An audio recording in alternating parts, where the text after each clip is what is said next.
happens when a convert tours the Missionary Training Center in Provo, Utah for the very first time. My name is David. Welcome to Church Visit number 37 of 52 Churches in 52 Weeks, Round 3, a spiritual journey founded on faith, curiosity, and an appreciation for stories. A few years ago, I made my very first sacrament meeting with the Church of Jesus Christ of Latter-day Saints. And I walked out with so many more questions than when I walked in, all thanks due to the missionaries. Between the near 200 different church visits I've made up until this point, one of the things that set the Church of Jesus Christ of Latter-day Saints apart from all the others was the missionary aspect. One of my side experiments I often would do when visiting a new church was I wanted to see how that church followed up with a first-time visitor like myself. So I'd get out my pen or marker and I would write down my contact information. Some of the more modern churches would follow up with a simple email, just basically saying thanks for coming. Some of the more smaller churches, some would actually write out handwritten letters and mail them to me. That was some of the best follow-up that I would see. But I was a bit surprised because some churches, the majority I would say, had no action plan for a first-time visitor to get in contact with them again. And what may be even worse is for some churches that I did give my contact information, personal information that I was handing to a church to learn more and be a part, to learn more about Jesus Christ at this church, many would do absolutely nothing with that information.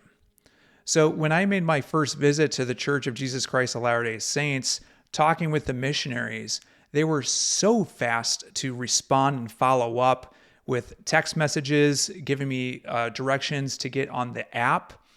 I was very impressed with this because it was a completely different type of follow-up. There was energy, there was enthusiasm, there was excitement, and it was a personal touch. So those missionaries got me in touch with my local missionaries, and for the next several months, I kind of feel bad because I continually kind of pushed away because I was making all these church visits. And yet one thing that I really appreciated was my local missionaries. They kept teaching me just as I was kind of just trying to understand, just kind of see how they were following up. And they were just so good being punctual. They never pushed me in a way that made me feel pressured. And they were always just respectful of my wishes. And, it took a couple years of me tire kicking and just kind of circling my toe in the Latter-day Saint waters. But over time, something started to click. And it was all just thanks to that missionary follow-up and the continual persistence that they exemplified. So it's weird to say this, but it was almost about a year ago that I plunged into the baptism waters and was baptized to become a member. For me, I've always been very curious about the Missionary Training Center because within LDS culture, it always has kind of seemed to me like this rite of passage to a certain extent. So last summer, as I was stacking church visits, I was given an invitation to do a tour at the Missionary Training Center in Provo, Utah, and I was just so excited to do this because it was meaningful as a convert because I've never served a mission. But at the same point, with this channel and visiting all these different churches, I can understand and I can relate just with the different type of excitement and purpose that you can have preaching the good news of Jesus Christ throughout all the nations. In my case, oftentimes it was my car. Now, as of this recording, in my kitchen. So with this Missionary Training Center visit, with this tour, I was just so excited just to deepen my understanding, to understand much more about these facilities. I was having this conversation with my missionaries not too long ago, but coming from my previous Protestant background, the Missionary Training Center, or MTC, really kind of boggles my mind. Because from my personal experience, when I got out of high school, in my world, my Lutheran church, they kind of dropped hints to attend a Martin Luther college, to maybe become a pastor or a teacher, but it never was a big thing.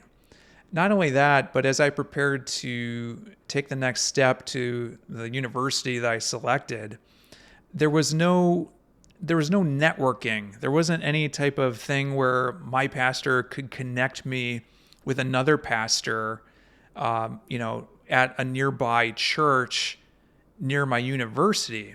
It almost was, and I hate to say this, but it was almost like an expectation where, you're just going to go off to the college life, and maybe you'll come back to the church when you have a family. That's almost kind of like the expectation I feel that I had.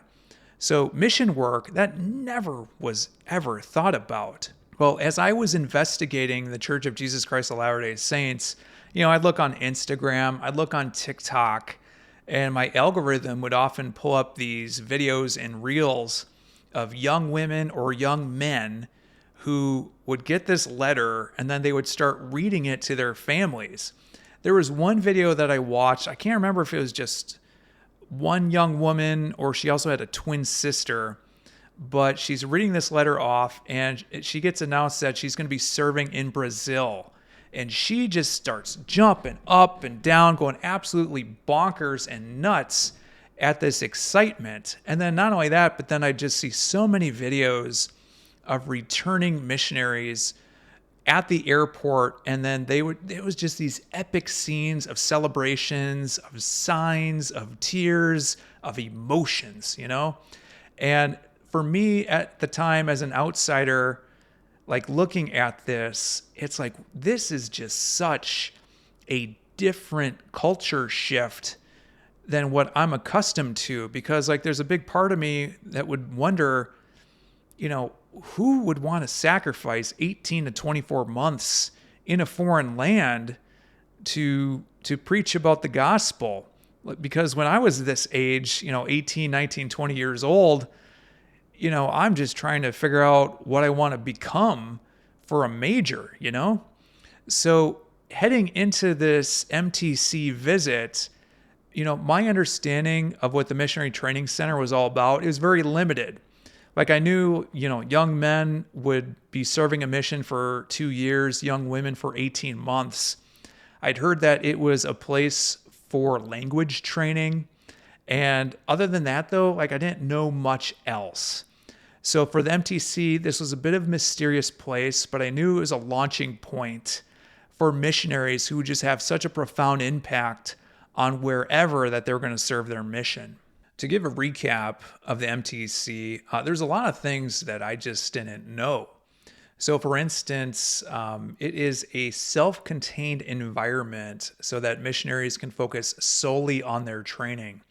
For whatever reason, I was thinking this was going to be much more like BYU or some kind of college university that was, you could just kind of go anywhere.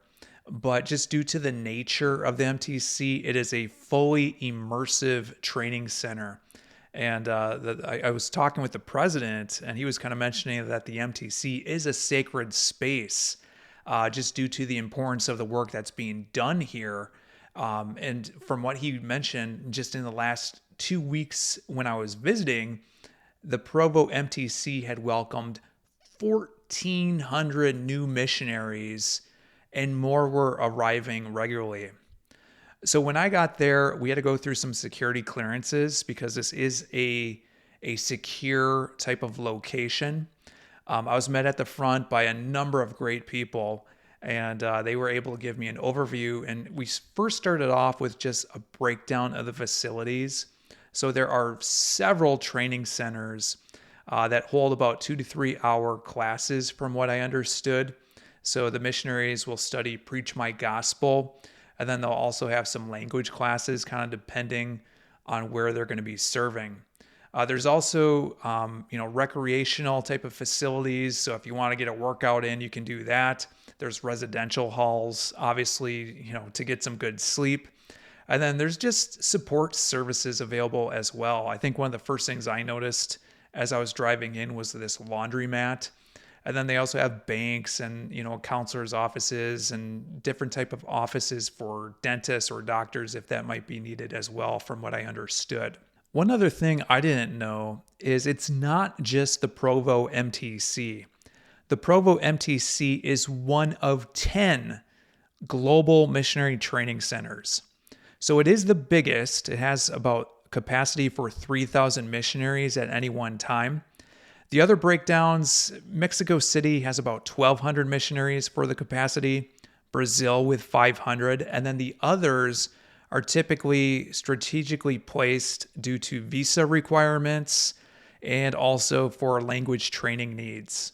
But when I was visiting, they had 450 missions worldwide. That number was increasing. And then also 74,000 missionaries, which at this point, I'm wondering if it's more close to about 80,000 from what they were telling me, that can be serving at any one time. My biggest question for this is they showed me kind of a map of where everyone was traveling to for Provo.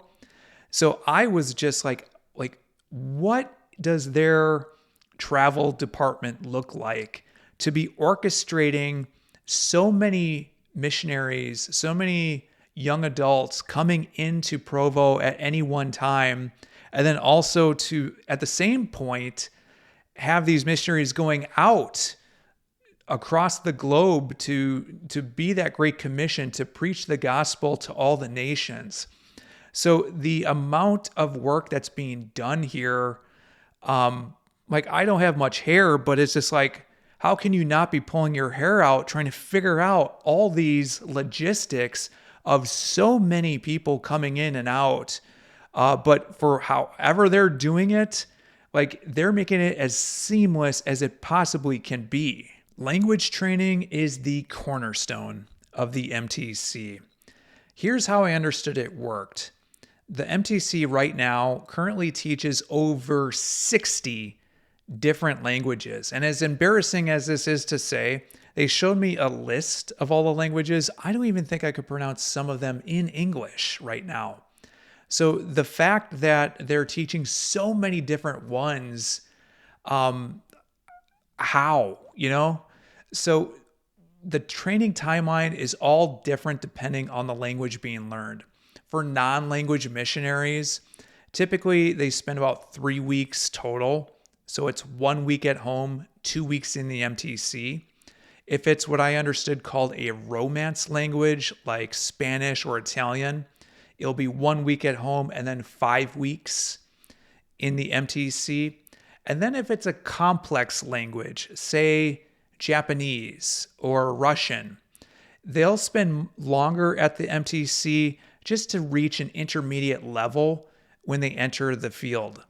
So the teaching staff typically are returned missionaries, could be BYU or UVU students, but because they are so recent from their mission, it makes it a lot easier just due to their recent experience with the language. Not only that, but MTC is so effective at language training. It typically, students and trainees, they can reach a low to intermediate level within 6 weeks. And they were telling me even US government and military, they can only achieve and accomplish that in about 10 weeks. So they attribute it a lot just due to the MTC's immersive experience with the whole atmosphere. And then also just obviously with the Holy Spirit playing a divine inspiration as part of this. After seeing this overview to get a sense of the size, the scale, and the scope of the MTC and everything it entails, we then started to tour the facilities. One of the very first stops we made was in the cafeteria. And this kind of blew my mind because to serve anywhere from 1,400 missionaries that week to 3,000 if the MTC reaches capacity, to serve people from all over the globe 3 meals a day. Like, just thinking about the logistics, like my brain felt so scrambled. You could have served it with bacon. On top of that, we also went down a number of hallways and also went outside. Pretty much any direction that you looked were pictures of Jesus Christ, of various artwork, and also statues. The most prominent statue that I remember was outside because it featured life-sized statues of the disciples in a boat as they're fishing, being fishers of men. Inside, the most striking pictures I remember were those of extreme climates for baptisms. So I remember 2 of these. One featured what more looked like a polar plunge because you see 2 people getting in this freezing water in some place that looks like maybe northern Russia or someplace. There also is another picture, and I think what my tour guide mentioned was it was in Africa, and the baptism was being held in a river. But you see a number of people all over the place, and because you had to be cautious of predators in the water like crocodiles. So I can only imagine the anxiety of having your baptism in that type of atmosphere. We eventually then crossed this giant map. And I have seen this giant map so many times on Facebook, either from missionaries or senior missionaries who will post pictures where they're pointing out where they're going to be serving their mission. So to come across that, like, it's almost iconic to me, having seen this map so many times, to actually see it in person was kind of neat.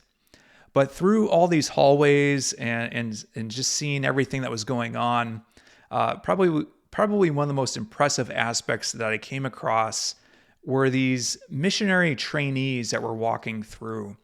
And you could tell pretty much everyone in that group had come from a different country. And I just remember just everyone there was just immensely positive with smiles everywhere. One of the most fascinating parts of this tour was walking into a classroom and getting to witness 15 missionaries who were training and practicing for their upcoming mission trip in Finland. I remember walking in and, there's all these Finland flags, and the missionaries were fully immersed in speaking Finnish. And I just couldn't believe just how fast, how they were able to pick up the language in such a short amount of time. Just, a testament to the training methods within the MTC, because I took 2 years of Spanish in high school, and I feel like the only things I remember from that was sí, adios, and Zorro, So for me to witness this, like, they had such a passion for the gospel, they had such a vigor. And to me, again, to have the courage, to have the resolve at such a young age to do this, and prepare not just to learn and adapt to a different language, but also to prepare for another culture entirely. So to see this, I found a newfound appreciation just for the sacrifices and effort that goes into missionary work. Before we finished up, I remember walking into one of the training centers, and there were all these missionaries that were kind of congregated together with their spirits high. And there was this giant sign of the Great Commission from Matthew that said, "Go ye therefore and teach all nations, baptizing them in the name of the Father and of the Son and of the Holy Spirit." And I just remember this kind of serving as a reminder of the purpose behind everything in this place. We went up a couple different levels as well, and the MTC just featured these massive backlit images of all these scriptural stories from the Old Testament, New Testament, and the Book of Mormon. And all this little area that we were in, it all featured scenes of glowing fire. And these pictures, they felt alive. It's like you could walk right into some of these scenes. And with these images of fire, to me, it just symbolized that passion, that fire that missionaries have to preach the gospel to all the nations. For me personally, coming from a Protestant background, an evangelical background, I've gone to a number of non-denominational churches. I was coming from such a comfortable church lifestyle. Oftentimes it just felt like, 30 minutes of standing up for worship songs and then spending the next 30 minutes sitting down to listen to a pastor preach. And a lot of times it felt consumer-based, entertainment-based. And oftentimes I'd hear from people that I would attend those services with who kind of judged the church service based off the song selection, the music, and the preaching of the sermon. So for me to come to the MTC and also just to witness firsthand the missionaries and the impact that they've had on my conversion, it's to see all this, to see the preparation, to see, learning new languages, to immerse yourself into an unfamiliar culture, and then dedicate 18 months to 2 years of your life to preach the gospel. Like, that is just so courageous to me. And as I have seen these missionaries taking risks to not just give, but they're also receiving at the same point. They're using the MTC as a place to find their gifts, to find resources, to find strength, doing it together with fellow peers. And it's creating the greatest blessing of all for them to have the presence of God in their lives. A few months ago, I was attending my local ward for sacrament meeting, and one of our senior missionaries gave the talk that Sunday. And I don't remember exactly how he phrased this, but he talked about the name tag that he had wasn't just on his shirt, but it was also over his heart. And I just remember, however he said that, it just stuck with me. Because as I have learned, serving a mission doesn't just change what you do, but it changes who you are. It imprints your heart to show love, not just to God, but also to his children. And, with these missionaries, they're not just sharing a message, but they're becoming the message.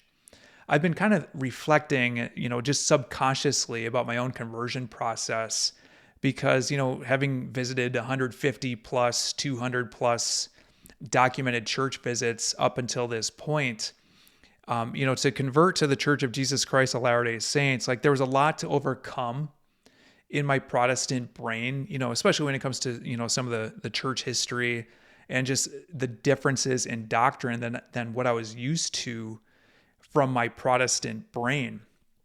There was a talk that I recently heard from Elder Bednar who kind of basically to summarize it, he said that we are the gospel. It's not just about what we say, but it's how we live, how we love, how we reflect Jesus Christ in our everyday lives.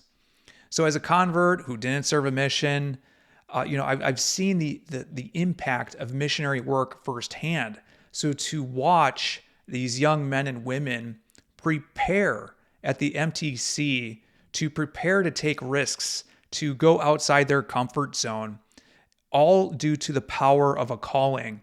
Like, they're not just messengers anymore. They're going to be living messengers. And it's just a testimony of the gospel and their willingness to serve. It's just a testament to the transformative power of God's love. So if you made it this far, whether you're a member of the Church of Jesus Christ of Latter-day Saints, or you're a convert like me, or simply maybe you're just interested in learning just a little bit more, I hope that this glimpse into the MTC was helpful for you.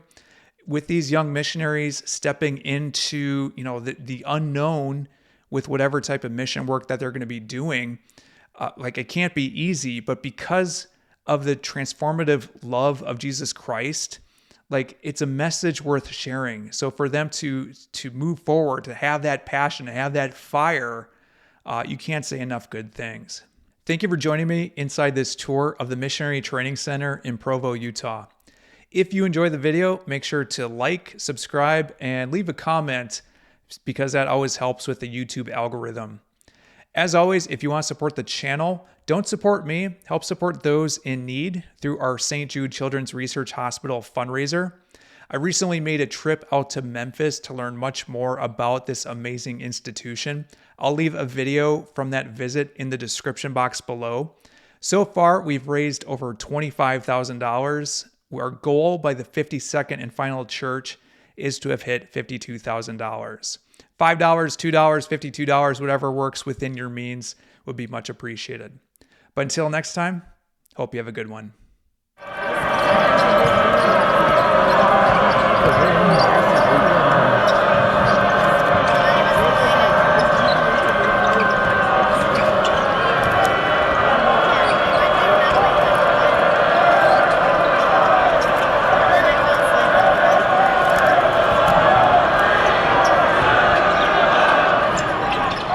The other thing that's small and look at, it's absolutely love.